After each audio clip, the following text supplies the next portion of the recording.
우리가 새해를 시작하면서 하나님이 주시는 타이밍에 대해서, 또 하나님이 우리를 인도하시는 그 인도하심에 대해서 깜짝 놀라기도 하고 또 감사하게 되는 순간들이 많이 있습니다.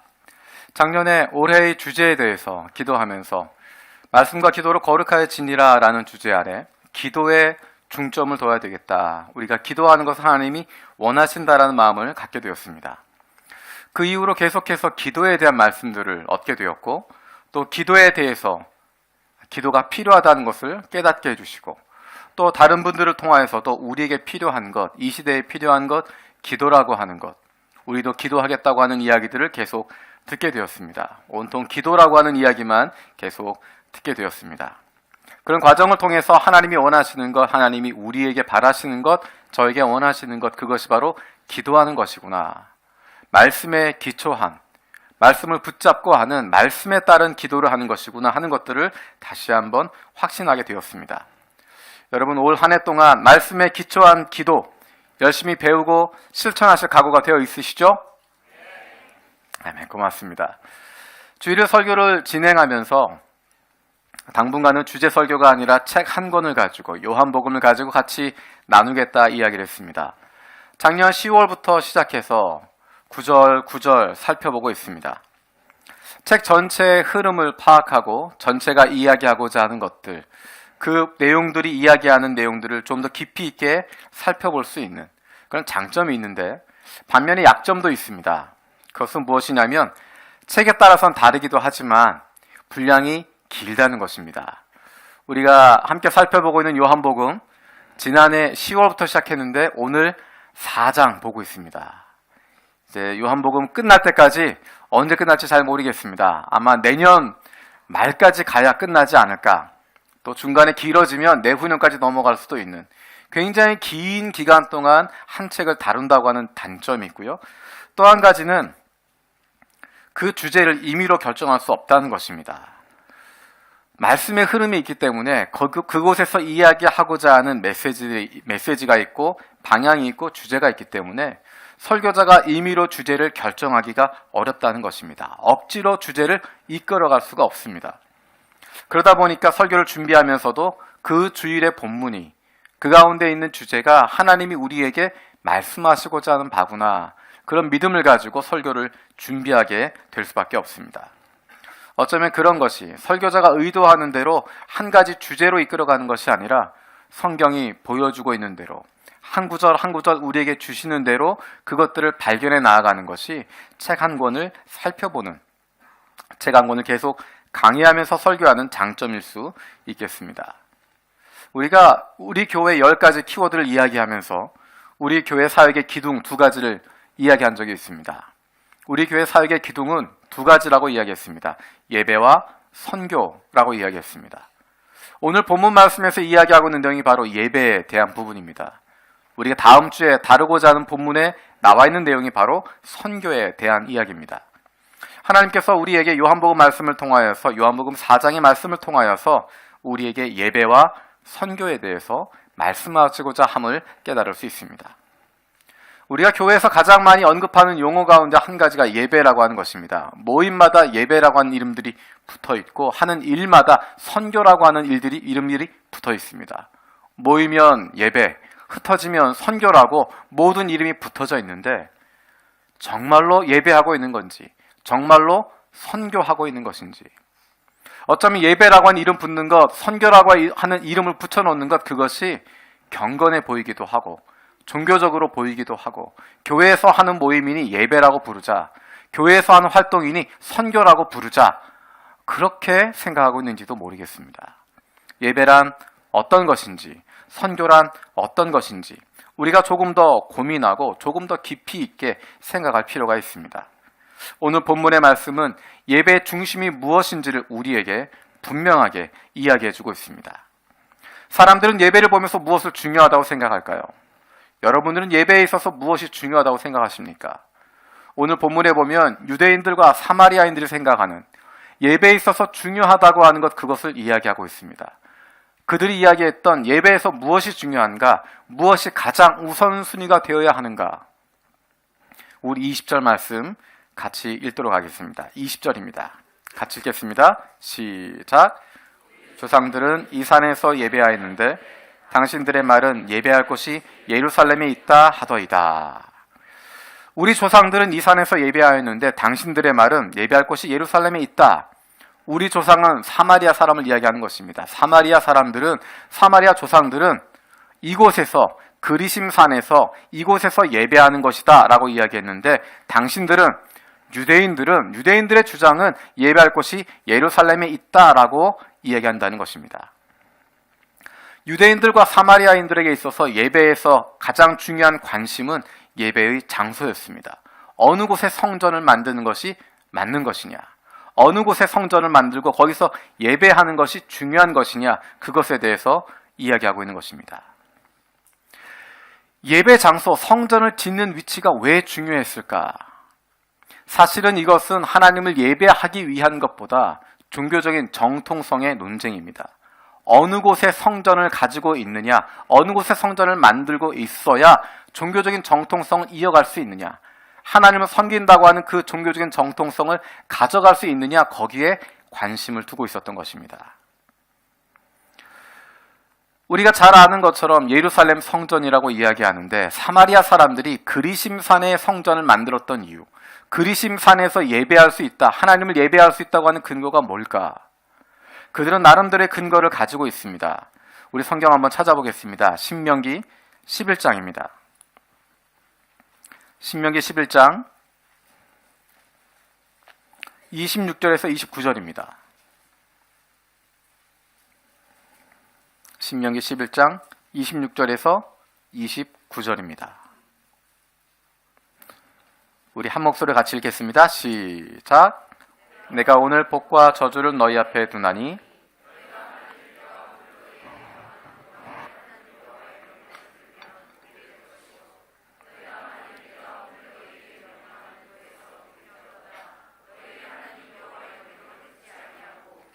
본래 알지 못하던 다른 신들을 따르면 저주를 받으리라. 내 하나님 여호와께서 내가 가서 차지할 땅으로 너를 인도하여 들이실 때 너는 그리심산에서 축복을 선포하고 에발산에서 저주를 선포하라. 그냥 막연히 그리심산에 만든 것이 아니라 그들 나름대로 분명한 근거가 있습니다. 신명기서에 나와 있는 모세의 명령을 따라서 그리심산에서 축복을 선포하라 라고 했던 그것을 근거로 해서 그리심산에 나름대로 성전을 세우게 되었습니다. 그런데 왜 그리심산에 세울 수밖에 없었을까? 왜 예루살렘에 성전을 짓지 못하고 왜 그리심산에 지을 수밖에 없었을까? 사실은 거기엔 정치적인 문제가 있습니다. 예루살렘 성전이 다 무너진 이후에 북이스라엘도 멸망했고 남유다도 다 멸망해서 포로로 잡혀간 이후에 하나님의 은혜로 그들이 돌아오게 되어집니다. 고향으로 돌아오게 되어지고 예루살렘 성전을 재건하게 되어집니다. 유대인들이 예루살렘을 유대인 예배의 중심지로 삼고 그곳에 성전을 재건하게 되어집니다. 그때 사마리아인들도 함께 동참하겠다 제안합니다. 하지만 그 제안이 거절당하게 됩니다. 우리 한번 찾아보겠습니다. 에스라 4장입니다. 에스라 4장 1절에서 2절입니다.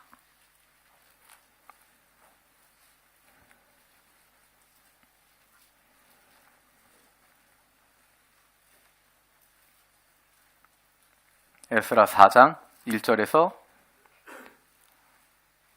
에스더가 아니고 에스라 4장입니다. 성경책을 보시는 게 정확합니다. 에스라 4장 1절에서 2절입니다. 같이 읽겠습니다. 시작. 사로잡혀졌던 자들의 자손이 이스라엘 하나님 여호와의 성전을 건축한다 함을 유다와 베냐민의 대적이 듣고 스룹바벨과 족장들에게 나아와 이르되 우리도 너희와 함께 건축하게 하라. 우리도 너희같이 너희 하나님을 찾노라. 아수르 왕 에살핫돈이 우리를 이리로 오게 한 날부터 우리가 하나님께 제사를 드리노라 하니. 포로에서 돌아왔던 유다 백성들이 제일 먼저 했던 것, 율법을 지키는 것이고 절기를 회복하는 것이었습니다. 그리고 성전의 기초를 놓고 재건하기 시작합니다. 왜냐하면 하나님이 다스리신다고 하는, 하나님이 왕이시라고 하는 것, 그것을 시각적으로 보여주는 것이 성전이었고, 그것을 지음을 통하여서 우리가 하나님의 백성으로 회복된다고 하는 것, 그것을 보여주는 것이었습니다. 에스라 본문에 보면 사마리아인들을 일컬어서 유다와 베냐민의 대적이라고 표현하고 있습니다. 유다와 베냐민의 대적, 사마리아인들을 이야기하고 있습니다. 왜 포로에서 돌아왔던 이 사람들은 사마리아인들을 향해서 유다와 베냐민의 대적이라고 이야기하게 되었을까? 그것은 그들 마음 가운데 북이스라엘에 대한, 사마리아 사람들에 대한 분노가 있었기 때문입니다. 그들 때문에 우리가 망했다라는 것입니다. 북이스라엘의 범죄함 때문에 그들이 우상 숭배하고 그것이 유다에까지 흘러 들어와서 유다까지 망하게 되었다고 하는 마음이 그 안에 있었던 것입니다. 그래서 사마리아인들에 대해서 북이스라엘 사람들에 대한 분노를 가지고 있었고, 그래서 그들을 대적으로 삼게 되어지고 그들과 함께하지 않겠다라고 선언하는 것입니다. 그 북이스라엘 사람들, 그들의 죄가 어떤 것이었는지 우리 한 곳 더 찾아보겠습니다. 열왕기하 17장입니다. 열왕기하 17장 7절에서 8절입니다. 열왕기하 17장의 내용은 북이스라엘이 멸망하는 이야기입니다. 마지막 왕 호세아가 등장하게 되어지고 그가 왕 되었을 때 사마리아 성이 포위되었다가 마침내 아수르 왕에 의해서 점령되어지는, 북이스라엘이 망하는 장면이 등장합니다. 그리고 7절, 8절에서 왜 그들이 망했는지에 대한 설명을 보여주고 있습니다. 열왕기하 17장 7절, 8절 같이 읽도록 하겠습니다. 시작. 이 일은 이스라엘 자손이 자기를 애굽 땅에서 인도하여 내사 애굽의 왕 바로의 손에서 벗어나게 하신 그 하나님 여호와께 죄를 범하고 또 다른 신들을 경외하며 여호와께서 이스라엘 자손 앞에서 쫓아내신 이방 사람의 규례와 이스라엘 여러 왕이 세운 율례를 행하였음이라. 이스라엘이 멸망한 이유, 그것은 그들이 하나님을 버렸기 때문이다. 하나님만 섬기라고 이야기했는데 하나님도 섬기고 다른 신도 섬기게 되어지는 혼합주의에 빠졌다는 것입니다. 그리고 더 나아가서 바알과 아세라를 섬겼다는 것입니다. 그 죄악으로 말미암아 이스라엘이 멸망할 수밖에 없었다라고 이야기합니다.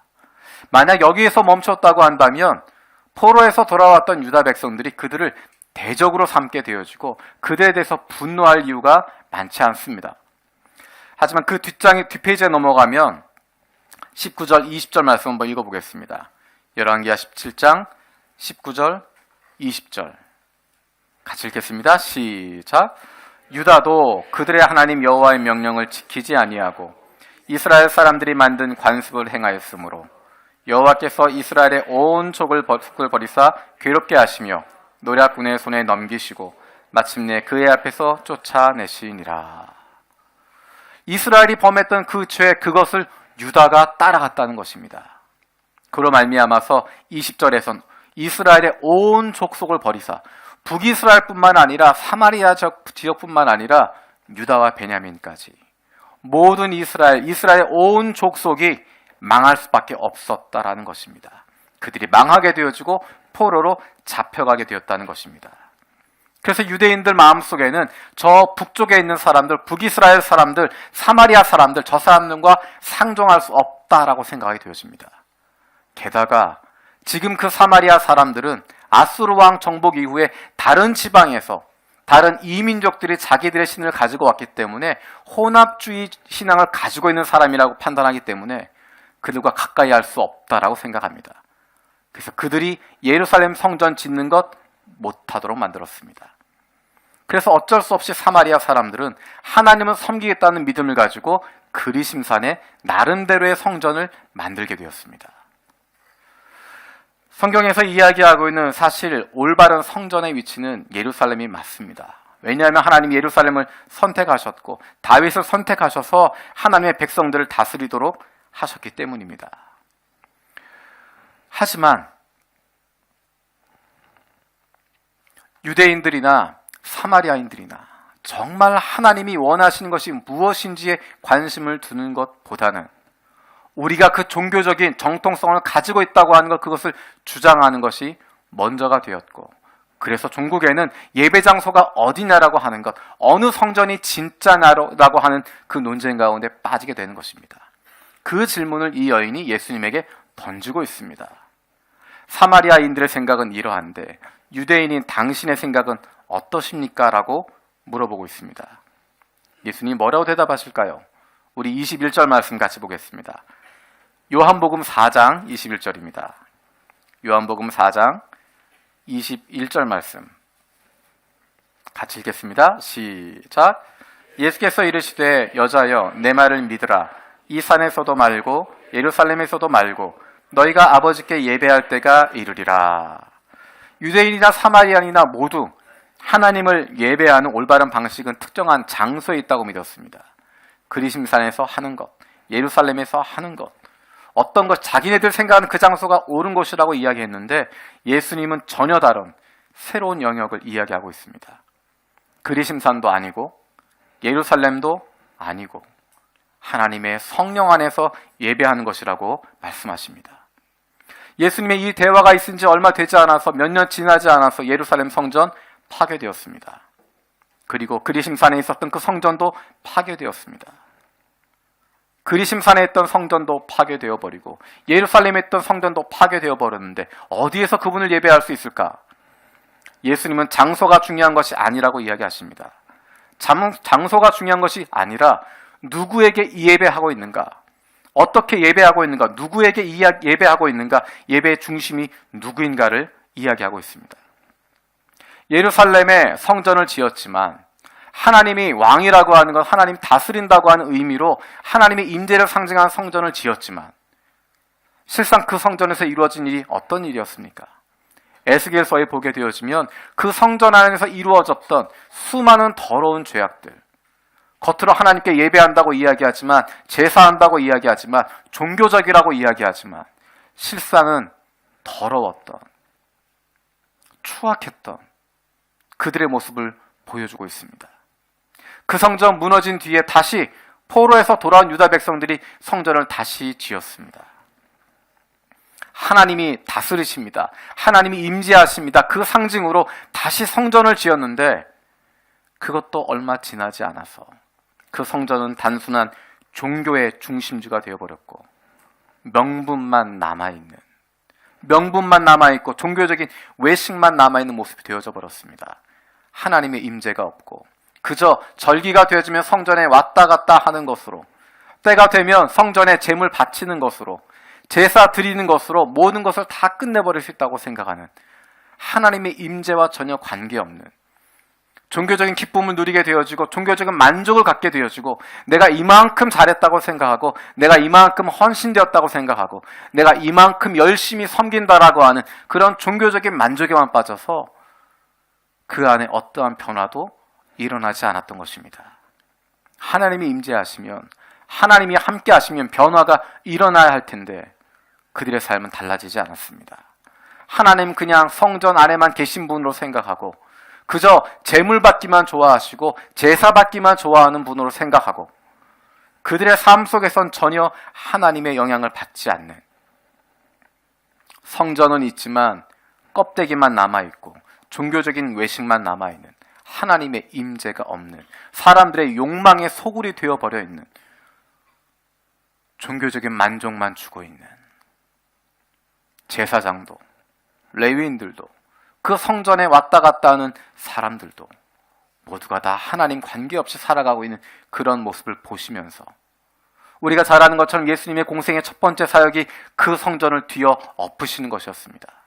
성전이라고 부르고 거룩하다고 이야기하고 제물이라고 이야기하고 제사 드린다고 이야기하지만 그 가운데 하나님이 계시지 않은, 물질밖에 없고 종교적인 의식밖에 남지 않은, 종교적인 만족함밖에 남지 않은, 종교적인 권위밖에 남아있지 않은, 하나님이 계시지 않은 그 성전, 이 성전 헐어버리라고 말씀하시고 예수 그리스도가 중심되어 주시는, 예수 그리스도가 주인 되시는, 예수 그리스도 그분이신 새로운 성전을 짓는다라고 말씀하셨던 것입니다. 예수님에게 있어서 장소는 중요한 것이 아니었습니다. 어떠한 모양의 성전이냐 중요하지 않았습니다.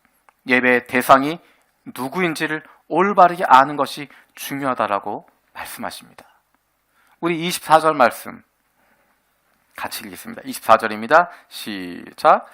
하나님은 영이시니 예배하는 자가 영과 진리로 예배할지니라. 하나님은 영이시니 예배하는 자가 영과 진리로 예배할지니라. 하나님은 예배자들을 찾고 계시는데 영과 진리로 예배하는 자들을 찾고 계십니다. 개역 성경에서 개역 개정으로 오게 되어지면서 가장 잘된 번역, 가장 좋은 부분, 바로 이 부분을 이야기할 수 있습니다. 우리가 예전에 읽었던 개역 한글에는 신령과 진정으로라고 되어져 있습니다. 이것은 우리가 가지고 있는 무속적인 신앙적인 측면에서 보게 되어지면 잘못 해석할 수 있는 부분이 되어집니다.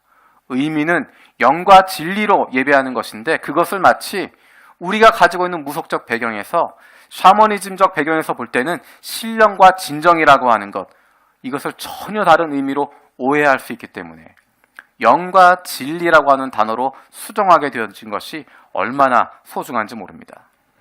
영과 진리로 예배한다고 하는 것, 그것은 우리 각 사람의 정신적이고 내적인 존재, 하나님이 숨을 넣어주신 그 영적인 존재로서 그 영적으로 예배한다는 것입니다. 하나님의 본성 자체를 포함하게 되는 것입니다. 그리고 진리로라고 하는 것은 진정으로, 참된 방식으로 진실하게 한다는 것입니다. 이것은 유대인이나 사마리아인이나 우리들이나 모든 사람들에게 포함되는 것입니다. 올바르게 하나님의 성품과 본성을 알고 그 하나님께 예배해야 한다는 것입니다.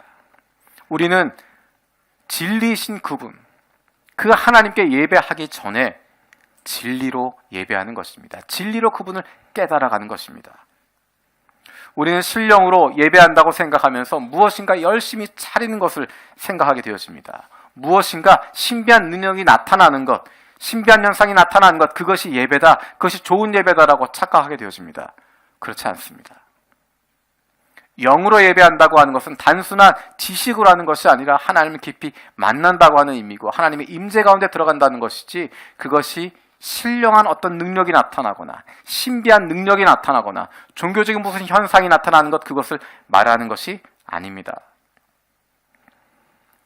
하나님이 누구이신지 알아야 올바르게 예배할 수 있습니다. 하나님이 누구신지 알아야, 그래야 하나님께 예배할 수 있고 하나님께 드리는 찬양의 방식도, 하나님이 원하시는 고백, 하나님을 알게 되어지면 그분 앞에서 우리는 죄를 고백할 수밖에 없고, 하나님을 알게 되어지면 우리를 향하신 그분의 일들을 통하여서 감사할 수밖에 없고, 그분을 알기 시작하면 더 많이 그분을 알고 싶어하는 간구가 우리 가운데 생기게 되는 것입니다. 참된 예배는 진리이신 그 하나님을 중심에 모시는 것입니다. 행위가 아니라, 드러내는 것이 아니라, 우리가 많은 것을 준비하는 것, 그것을 말하는 것이 아닙니다. 어쩌면 우리 안에는 샤머니즘적인 생각이 많이 들어있어서 무엇인가 우리가 잘 차리면 하나님이 오신다라고 생각합니다. 예배의 중심은 예수 그리스도이십니다. 그런데 그분이 우리를 먼저 찾아오셨습니다. 우리가 부르는 것이 아닙니다. 조금 전에 이야기했던 것처럼 우리가 신령과 진정으로 예배 드린다라고 하면서 착각하는 것은 무엇이냐면, 우리가 잘 차려놓으면, 잘 준비해 놓으면, 하나님 마음에 들게 풍성하게 준비해 놓으면 그러면 그분이 임하신다라고 착각하는 것입니다. 이것은 어떤 얘기가 같냐면 무당이 구슬하는 것과 같습니다. 상을 차려놓고 초혼을 하게 됩니다. 징을 치기도 하고 초를 켜기도 하고 무언가 향을 피우기도 하고, 그래서 혼을 부르는 작업들을 하게 되어집니다. 그러면 그 혼이 와서 차려놓은 상을 보게 됩니다. 준비한 것을 봅니다.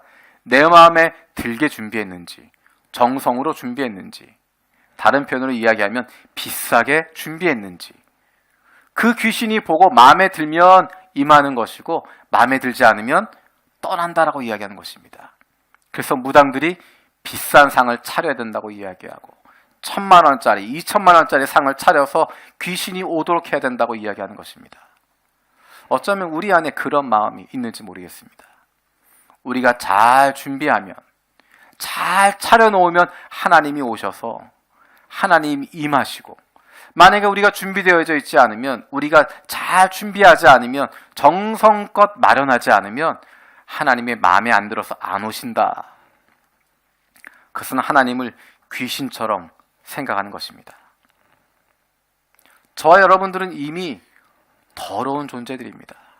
하나님은 겉모습을 보는 분이 아니라 겉으로 드러난 것을 보시는 것이 아니라 우리의 중심을 보시는 분이라고 말씀하십니다. 아무리 우리가 잘 차려놓아도, 아무리 잘 준비하고 있어도, 잘 꾸미고 있어도 우리의 중심이 어떠한지를 보고 계신 분이신데, 그 화려한 것들로도, 그 아름다운 것으로도, 그 멋진 성전을 만들어 놓는다고 하더라도 그 중심 가운데 썩어지고 더럽고 추한 것들로 가득 차 있는데 겉으로 꾸며놓은 것 아무런 상관되어지지 않습니다. 그런데 놀라운 것은 예수님께서 우리에게 오신다는 것입니다.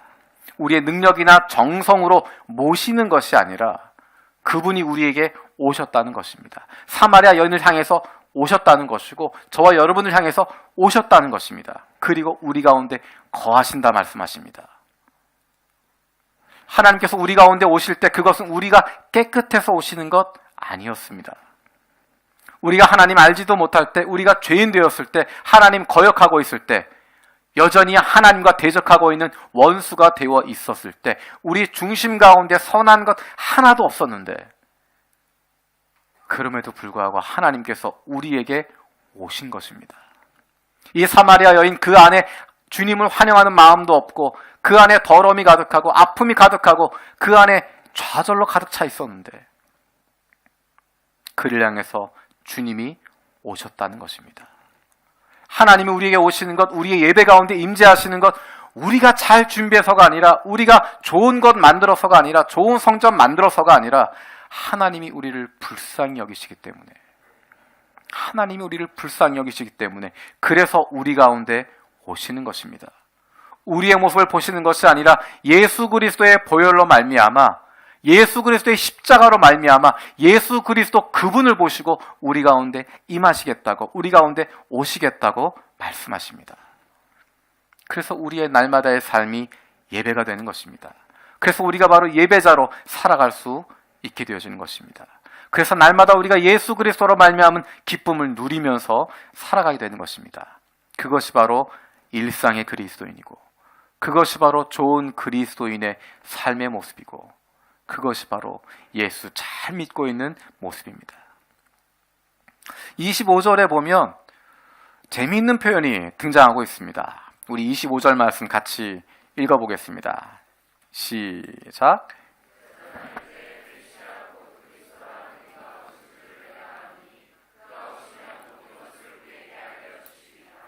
여기서 이 여인이 이야기하는 것, 메시아 곧 그리스도라는 이가 오실 줄 내가 안다라고 이야기하는 것, 이 여인의 시선은 예수님을 향하고 있지 않습니다. 이 상황은, 25절의 내용은 이 여인이 예수님을 메시아라고 고백하는 장면 아닙니다. 오히려 지금까지 예수님과 대화를 쭉 나누게 되어지면서 그 전에 깨닫지 못하고 있었던 그 마음에 있는 어려움들을 떠올리게 되는 것입니다. 안타까움이 있는 것이고 간절함이 있는 것이고 내 능력으로 해결할 수 없구나 하는 것들을 발견하는 상황입니다. 그래서 한숨을 내쉬면서 이 말을 꺼냈을 것입니다. 그분이 오시면 신명기에서 말씀했던, 모세가 예언했던 그 선지자 메시아가 오면 이 어려운 문제들, 이 답답한 문제들 다 해결해 주실 텐데, 뿐만 아니라 내 인생의 문제도, 내 삶의 문제도 복잡하게 엉키고 설켜서 해결할 수 없는, 도저히 내 능력으로 풀어갈 수 없는, 감당할 수 없는, 그리고 이 끊임없는 목마름과 갈급함, 간절함, 죽어버릴 것 같은 좌절과 아픔 속에서 나를 건져주실 그분이 왔으면, 누군가 그분이 오셔서 나를 이곳에서 구해내 주셨으면, 그러한 소망을 품게 되었던 것입니다.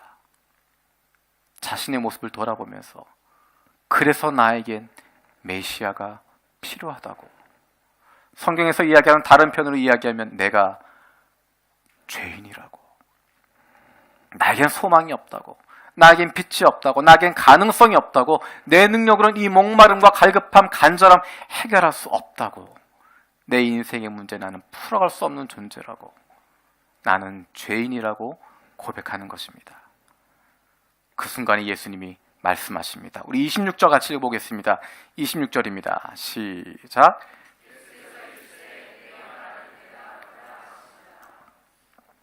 내가 바로 그다라고 이야기하십니다. 내가 바로 그다. 네가 말하고 있는 그가 바로 나다. 내가 바로 메시아다라고 이야기하고 있습니다. 예수께서 이 사마리아 여인에게 그녀와 함께 우물가에 앉아서 그의 이야기를 듣고 있었던 그분이 바로 약속된 메시아라고 이야기하고 있습니다. 이 한마디가 이 여인의 인생을 바꾸게 되어집니다. 이 한마디를 통하여서 내가 바로 그 메시아다라고 하는 이야기를 통하여서 이 여인의 삶이 바뀌게 되어집니다. 우리가 다음 주에 살펴볼 내용이긴 하지만 28절, 29절 말씀을 한번 살펴보겠습니다. 이 여인이 어떻게 변화되었는지 우리 28절, 29절 같이 읽어보겠습니다. 시작. 여자가 물동이를 버려두고 동네로 가서 사람들에게 이르되 내가 행한 모든 일을 내게 말하는 사람을 와서 보라. 이는 그리스도가 아니냐 하니. 이 여인은 물을 길기 위해서 아무도 없는 그 시간에 물동이를 지고 우물가에 왔었는데 이제 그것 버려두고 동네로 뛰어들어가고 있습니다. 이 여인이 흥분한 상태에 있을 뿐만 아니라 이 여인이 이제 참 생명과 참다운 영적인 만족을 얻게 되었다고 하는, 그가 가지고 있었던 갈급함, 그가 가지고 있었던 목마름, 그가 가지고 있었던 그 문제에 대한 해결을 발견하게 되었고 이제 그의 인생이 변화될 수 있다고 하는 것, 이제 그의 삶이 회복될 수 있다고 하는 것, 그가 새로워질 수 있다고 하는 가능성을 발견하게 되어지고 그 기쁨으로 마을을 향해서 달려가게 되어집니다. 그리고 이야기합니다. 이는 그리스도가 아니냐. 사실 이것은 그분이 그리스도라고 하는 선언과는 조금 다른 부분입니다. 이분이 그리스도가 아니겠습니까? 라는 것입니다. 이분이야말로 그리스도가 아니겠습니까? 그리스도일 것 같습니다. 라는 것입니다.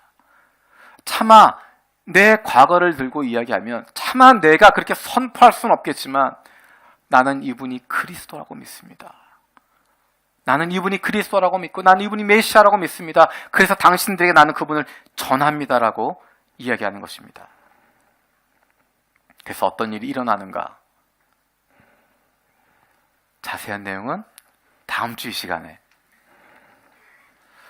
이 여인이 예수님을 만나고 26절에서 내가 바로 그다라고 하는 선포를 듣자마자 이 여인이 28절, 29절에 놀라운 변화가 일어나게 되었습니다. 예수님을 만나는 것, 그것이 바로 예배인데 그것으로 인해 생기는 결과, 그것은 기쁨입니다.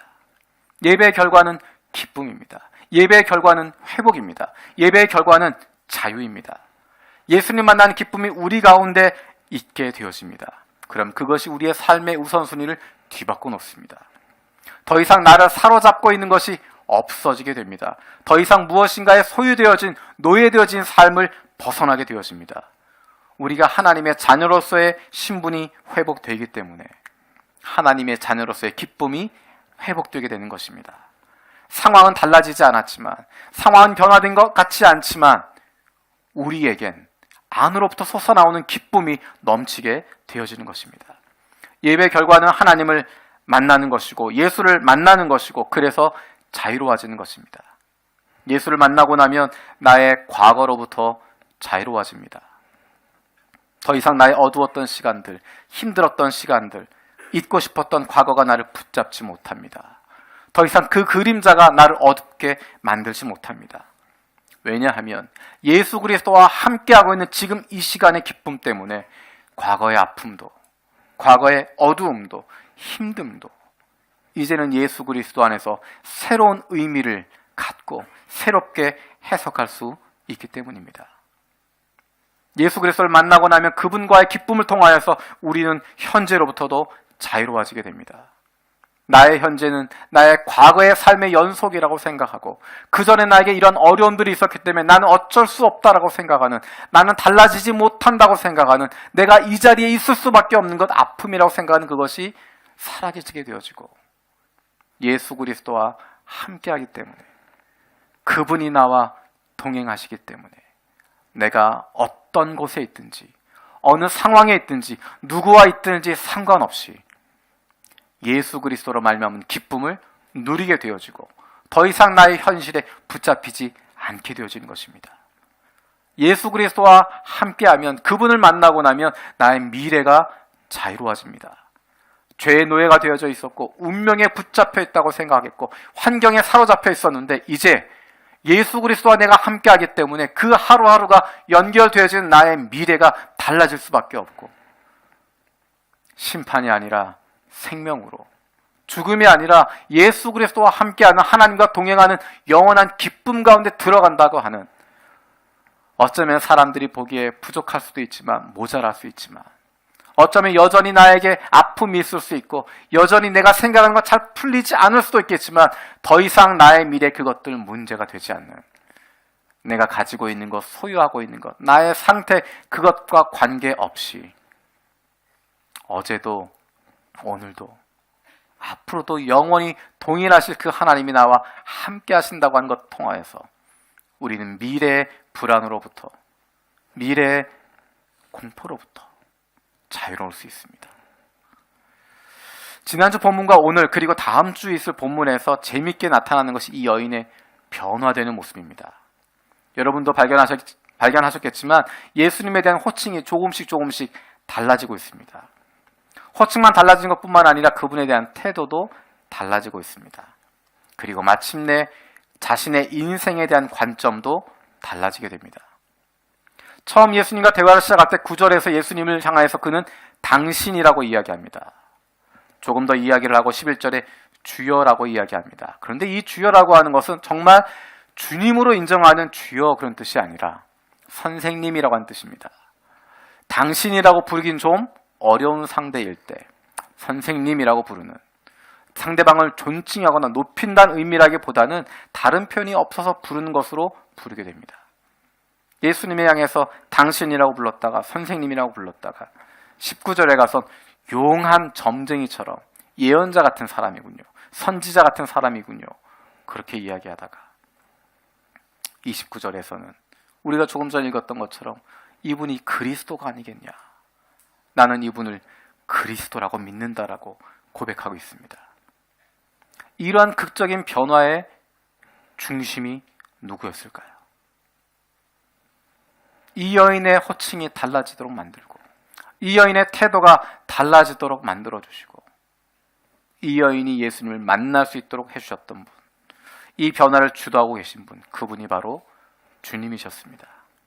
참고 기다리시고 인내하시고 이 여인의 생각의 흐름을 짚어가시면서 좀 더 깊은 생각할 수 있도록 만들어주시고, 좀 더 깊은 고민할 수 있도록 만들어주시고, 그리고 마침내 그가 죄인이라고 하는 것 깨닫게 되어지고, 메시아에 대한 간절함 그 마음 가운데 새겨지게 하여 주시고, 그리고 내가 바로 그다라고 말씀하시는, 자상하게 인내하시면서 기다리셨던 예수 그리스도, 그분 때문에 이 여인이 예수를 만나게 되었고 그의 인생이 변화되게 되었습니다.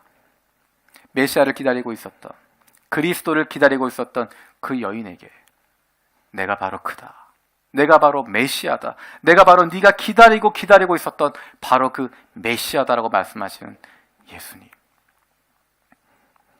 그분을 보고 있는 이 여인의 눈빛을 여러분 한번 떠올려 보십시오. 처음 예수님을 만났을 때 그 눈에 가득 차 있었던 도끼, 분노, 아픔, 상처, 차별에 대한 어려움, 외로움, 그림자, 그리고 허탄했던 모든 것들.